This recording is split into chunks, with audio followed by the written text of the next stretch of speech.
Stephen Willeford joins us from Sutherland Springs, Texas, great state of Texas,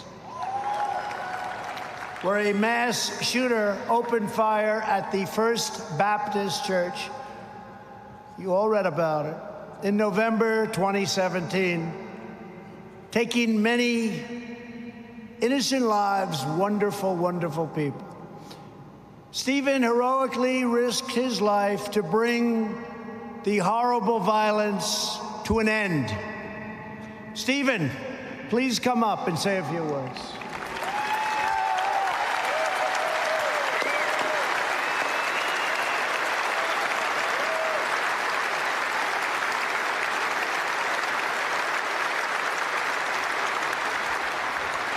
I would like to thank first the NRA for this opportunity, and then I would like to thank our president for this opportunity. On November 5th, 2017, I was home because I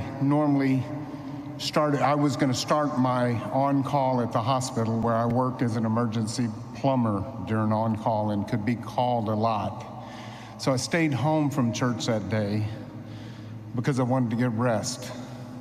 Wasn't to happen. My daughter came into my bedroom and said, "Dad, doesn't that sound like gunfire to you?"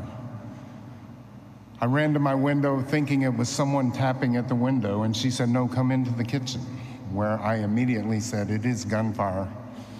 My daughter was an NRA distinguished expert when she was 8 years old. All three of my children, my other daughter and my son, were NRA distinguished experts by the time they were 8 years old. I was an NRA instructor. I ran to my safe, and my daughter ran outside, ran out to her car, got in the car, and ran reconnaissance for me. She ran up to the corner and came back while I was getting a gun out of my safe and loading it, and she said, "Dad, there's a man in black tactical gear shooting up the church."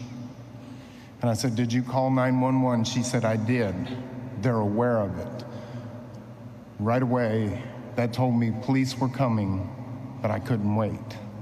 I couldn't wait. Our police department in Wilson County is some of the best officers in this world, and they were racing as fast as they could, but my community couldn't wait for them. I ran out the door and I told my daughter to load another magazine for me because I gave her busy work. I didn't want her to be there if I failed, and I didn't want her to be there for a target for him. The Holy Spirit took over me at that moment, and as I ran across the street, I yelled out.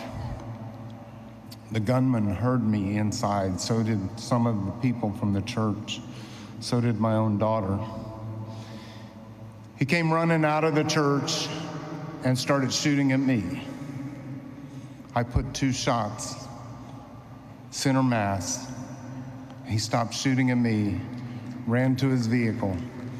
The 2 shots, center mass, he had class 3 body armor on. They made no difference, but when he ran and turned around his door to his vehicle, I put 1 in his side and 1 in his legs. He got in his vehicle, he put 2 more shots through the side window. I put 1 where I perceived his head to be and shot through the window. He took off and ran away down the street, and I'm thinking, oh my God, he's getting away. I ran out into the street, took 1 more shot that went through his back window, penetrated the driver's side seat, and hit him just right at the left shoulder blade. He continued to run.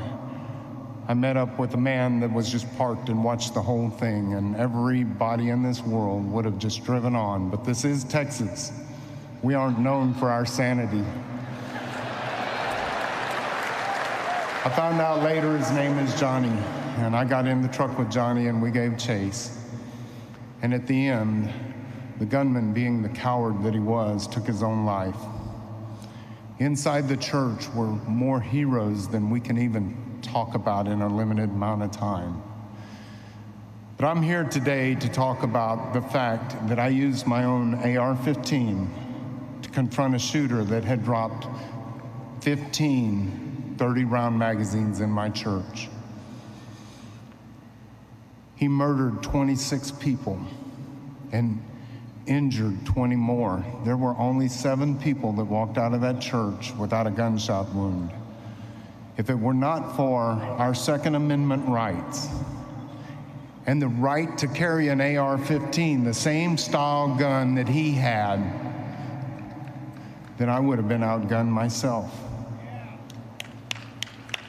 And if it were not for God covering me and protecting me, I would not have been successful that day. I want to thank the NRA for being relentless in protecting our Second Amendment rights. And I would like to thank this president for defending the Second Amendment. And I would like to say today, he says, make America great again. And he's including you. You will make America great again with him. But he needs you, he needs your vote. And if you do not get out there and vote for this man, then it's on you. Thank you very much to the NRA, and thank you for President Donald Trump.